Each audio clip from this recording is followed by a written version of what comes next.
Welcome back. बात करेंगे champions trophy 2025 के फाइनल मार्के पर, यानी कि फाइनल होने जा रहा है न्यूजीलैंड वर्सेस इंडिया। और कौन फेवरेट है, कौन फेवरेट नहीं है और क्यों नहीं है, और अगर कोई फेवरेट है तो वो क्यों है, इस पर बात करेंगे। लेकिन आगे बढ़ने से पहले कि अपने पैनल पर जाएं, आपके सामने कुछ स्टैट्स रखते हैं कि किस टीम में क्या स्ट्रेंथ है, क्या रखते हैं।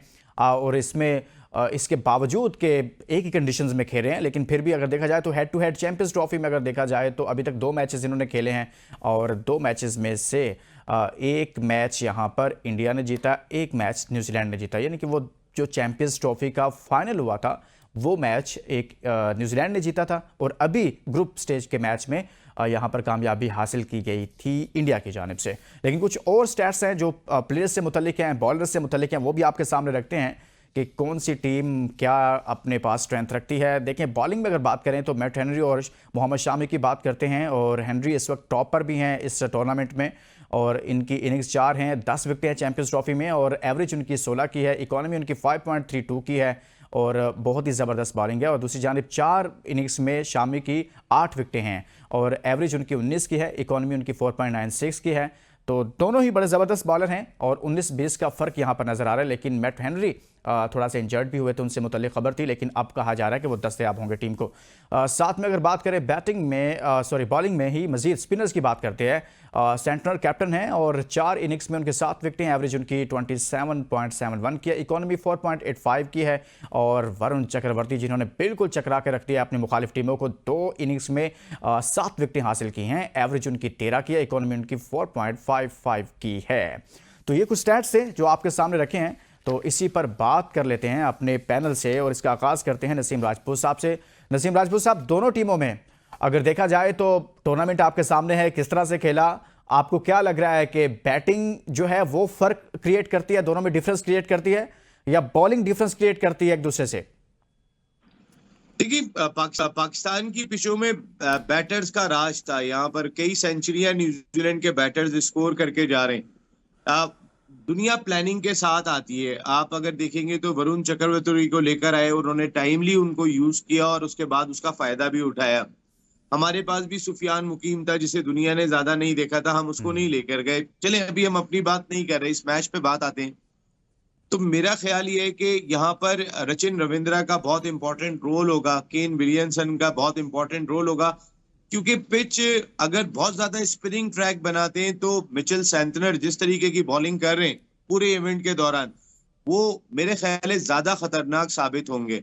हमने देखा है कि न्यूजीलैंड के पास मोस्टली रिस्ट स्पिनर है और मोस्टली फिंगर स्पिनर हैं। चाहे सैंटनर की बात कर लें, आप सचिन रविंद्रा की बात कर लें, और जो उनके स्पिनर आके गेंद करते हैं। इंडिया में हमने देखा कि वहां पर फिंगर स्पिनर ज्यादा इफेक्टिव हो रहे हैं बजाय इसके के रिस्ट स्पिनर के। आप कुलदीप यादव की परफॉर्मेंस उठा के देखें, जहां रिस्ट स्पिनर आ रहा है वो इतना ज्यादा इफेक्टिव साबित नहीं हो रहा है। तो इंडिया और न्यूजीलैंड के दरमियान अगर स्पिनिंग बॉलिंग को मैं जायजा लेता हूं तो मुझे कहीं ना कहीं एक एज दिखाई दे रहा है थोड़ा सा इंडिया के साथ, लेकिन न्यूजीलैंड की बॉलिंग किसी तरह भी कम नहीं लग रही। लेकिन जहां बैटिंग की बात है वहां पर न्यूजीलैंड के बैटर्स ऐसे हैं कि वो बड़े दिल के हैं, तगड़े हैं, दिमाग से यहां से वो प्रेशर नहीं लेते। एक कोहली को हटा दें आप, रोहित को हटा दें आप, तो फिर बाकी इंडिया की बैटिंग को हमने देखा है कि अगर उन पे प्रेशर पड़ा तो या तो वो कोहली के इर्द गिर्द उनकी बैटिंग चलती रही है। जिन मैचों के अंदर उन्होंने परफॉर्म किया है वहां पर कोहली के इर्द गिर्द चली है, या फिर शुभमान गिल ने कोई एक मैच में 100 कर दिया था। लेकिन मोस्टली अगर आप देखेंगे तो फिर, और एक बहुत इंपॉर्टेंट पॉइंट है वो ये कि जब भी कोई आईसीसी का इवेंट होता है, कोई बड़ा इवेंट होता है, कोई वर्ल्ड कप होता है, तो उसमें किसी भी टीम का एक बुरा दिन होता है। आपको लास्ट चैंपियंस ट्रॉफी याद होगी, 2017 में इंडिया सारे मैच जीता, बहुत ही फर्म फेवरेट टीम लग रही थी, और उसमें वो 180 रन से फाइनल हार गए। इसी तरीके से 2023 के वर्ल्ड कप में वो सारे मैचेस जीते, लेकिन फाइनल ऑस्ट्रेलिया से हार गए। तो ये कुछ साइकोलॉजिकल ब्रैकेट होते हैं कि जो टीमों के साथ चल रहे होते हैं, अब तक उनका कोई एक दिन भी बुरा नहीं आया है, और क्या वो बुरा दिन कल फाइनल में होगा? देखिए, अगर विराट कोहली की विकेट ये जल्दी हासिल करने में कामयाब हो गए, आप यकीन करें इंडियन टीम बहुत ज्यादा प्रेशर में आ जाएगी, क्योंकि उनके बैकग्राउंड के अंदर ये तमाम चीजें चल रही होंगी कि लास्ट चैंपियंस ट्रॉफी के फाइनल में क्या हुआ था हमारे साथ, हम सब जीत के आ रहे थे, उसके बाद हम हार गए। या लास्ट वर्ल्ड कप में अभी 2023 में हमारे साथ क्या हुआ, अपने ही मुल्क में हम सारे मैचेस जीत के आए और और फाइनल फाइनल हार हार गए। गए। तो न्यूजीलैंड का एक बुरा हम्म। दिन आ चुका है जब वो इंडिया से हार चुके हैं। अभी तक इंडिया का कोई बुरा दिन नहीं आया है, तो ये तो खौफ इंडिया के दिमाग पे जरूर होगा। इंडिया का बुरा दिन हसनैन, नसीम राजपूत साहब ने बड़े कैलकुलेटेड बातें की हैं और बड़ी बड़े मुझे तो बड़ी समझ में आई कि वाकई में इंडिया का बुरा दिन हो सकता है फाइनल में। और फाइनल आप माजी में कुछ हवाले भी उन्होंने दिए, तो आप समझते हैं कि इंडिया का बुरा दिन हो सकता है फिर कल जो फाइनल होने जा रहा है?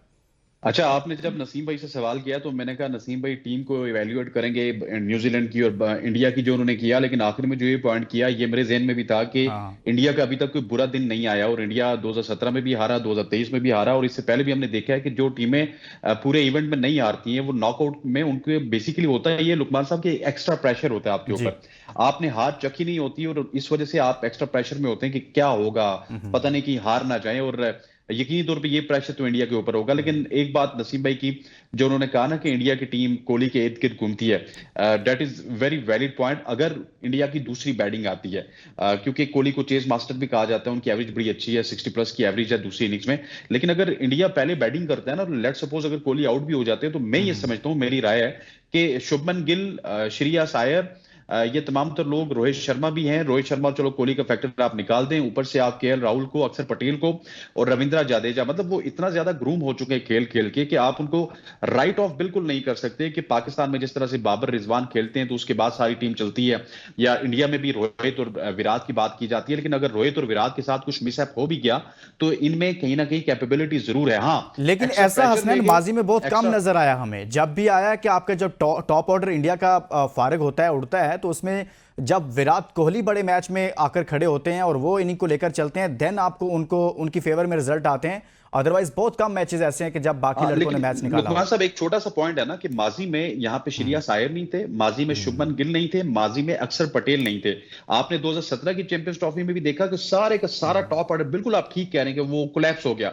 लेकिन पीछे आके जो फाइट हार्दिक पांड्या ने की थी, उसने कहीं बताया था कि अगर मेरे साथ एक आध बंदा भी खड़ा होता ना तो वो प्रेशर सस्टेन कर सकता था। इस पूरी बैटिंग लाइनअप में आई डोंट नो कल शायद वो सेंचुरी लगा दें, लेकिन मुझे सबसे जो कमजोर कड़ी लगती है वो केएल राहुल की लगती है। उनके अलावा मुझे लगता है कि तमाम तर प्लेयर्स में इतनी एबिलिटी है कि वो विद कोहली और विदाउट कोहली, या विद रोहित शर्मा और विदाउट रोहित शर्मा वो कर लेंगे। दूसरी जानिब अगर न्यूजीलैंड की बात की जाए ना, न्यूजीलैंड के पास ऐसे सुपरस्टार्स विल यॉन्ग से लेके, कॉनवाय से लेके, रविंद्रा से लेके, केन विलियमसन और डेरिल मिचेल और फिलिप्स, ये ऐसे हैं कि इनको किसी की सपोर्ट जरूरत नहीं है। वो तो साइकोलॉजिकली इतना ज्यादा स्ट्रांग हैं कि अगर केन विलियमसन आउट हो जाएंगे तो पीछे आके डेरिल मिचेल संभाल लेंगे, मिचेल आउट हो जाएंगे तो फिलिप्स संभाल लेंगे, फिलिप्स आउट होंगे तो पीछे से रविंद्र जडेजा नीचे से चला के लेके आएंगे। सो उनमें ये स्ट्रेंथ जरूर मौजूद है कि वो उनके जो 7वें नंबर तक जो सेंटर का नंबर है ना, वहां तक भी वो आके रुकेंगे, फाइट बैक करने की सलाहियत रखते हैं, फाइट बैक करने की सलाहियत रखते हैं। नसीम राजपूत साहब, अगर बैटिंग की बात की जाए जैसे स्नैन ने कहा, और फिर ऐसे लगता है कि इंडियन बैटिंग लाइनअप में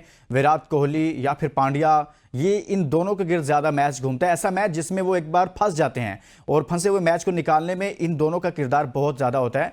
अगर बॉलिंग की बात की जाए दोनों टीमों में, तो न्यूजीलैंड के जो बॉलर्स हैं वो इस वक्त टॉप, इस चैंपियंस ट्रॉफी में टूर्नामेंट में सबसे टॉप पर हैं मैट हेनरी, और गो के वरुण चक्रवर्ती भी इसमें शामिल हैं। फिर साथ में शामी भी अच्छी बॉलिंग कर रहे हैं, 8 विकेटों के साथ वो भी मौजूद हैं, लेकिन 10 विकेटें उनकी हैं।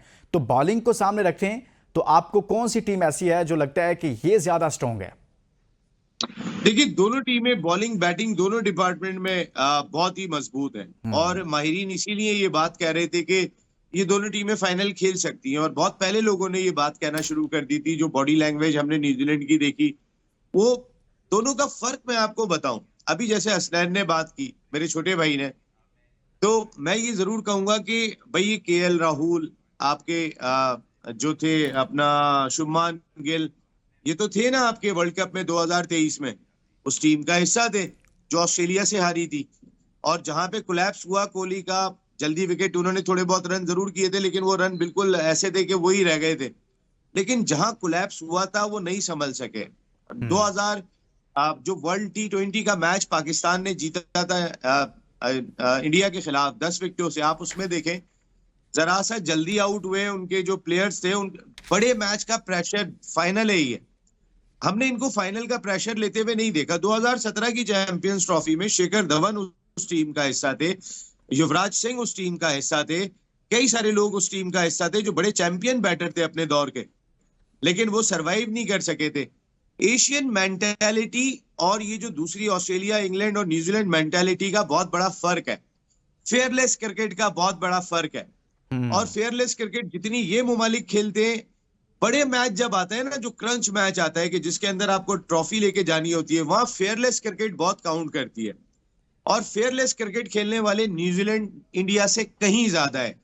तो मेरे ख्याल है कि जो फेयरलेस क्रिकेट खेल गया, जिसने खौफ निकाल के दिमाग से खेला, तो उसमें न्यूजीलैंड की टीम का पलड़ा भारी दिखाई दे रहा है। यही अगर इंडिया और पाकिस्तान का मैच हो रहा होता तो हम कहते कि ये दोनों फेयरलेस क्रिकेट उस तरीके की खेलने वाली नेशन नहीं है। इंडिया फिर अब हमसे ज्यादा फेयरलेस क्रिकेट खेल लेता है, हम तो बिल्कुल ही नहीं खेल रहे। लेकिन ये एशियन ममालिक की साइकी और मैं दूसरी साइकी की बात कर रहा हूं, इसमें बहुत ही बड़ा फर्क है, बहुत बड़ा फर्क है। और शायद ये साइकी कोहली तो मैनेज कर लें, लेकिन सब मैनेज नहीं कर सकेंगे। मेरी अपनी जाती राय ये है। सही हो गया। बहुत बहुत शुक्रिया। नसीम राजपूत साहब हमारे साथ मौजूद रहे और ब्रेक के लिए कहा जा रहा है। हसनैन लियाकत साहब हमारे साथ मौजूद हैं और ब्रेक के बाद जब वापस आएंगे तो मजीद इस पर बात करेंगे कि फाइनल मार्के में फाइनल मार्का जीतने कौन जा रहा है, किसके पास क्या स्ट्रेंथ मौजूद है और कैसे वो मैच जीत सकता है। इस ब्रेक के बाद